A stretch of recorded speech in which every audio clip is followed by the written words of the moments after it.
ولفتي برادو سكندي دباسين التمنار ووجين كان سفانا ترو أنجر ما قد سام إنجي فنو أدوال الجسوم مارين سركا بيالسات بكي وانجراغراتي جاكي فماجرام إنجي فنو أدوال الجسوم مارين يونيفرسيتي في نتيا كسمس مجالا بشوفتي جاكي فماجرام dubartiin abbaa warraa sheera saasana jeeftee hidhaan adabamteen magaalaan Boochii dubartiin dhugaatii humnaan ol dhuguun abbaa warraa sheera saasa shugguxiin bakka rafeettaa jeeftee hidhaa waggaa 18tiin adabamtee jirti.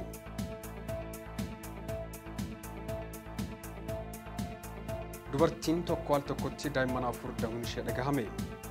Magaalaan Miizaan Amaanitti dubartiin tokko al tokkotti dubara 3 fi dhiira tokko walumaa galatti daa'ima afur nagaan akka deessee gabaafamee jira.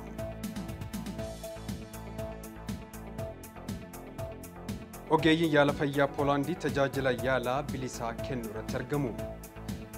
Ogeeyyiin yaala fayyaa Poolaandii hospitaala Speeshalaayizd Xiquur Ambassaatti tajaajila yaalaa bilisaa kennaa jiraachuu maddii oduu gabaasee jira.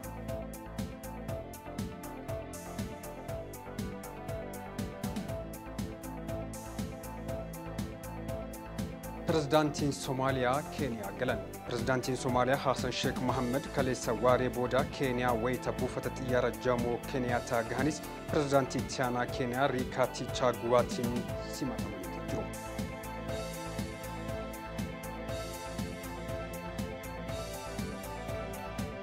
Waliif tiibira dhuma sagadii dhibbaa qaban asumatti goolomee jira qophiilee akka wajjin turtii jira.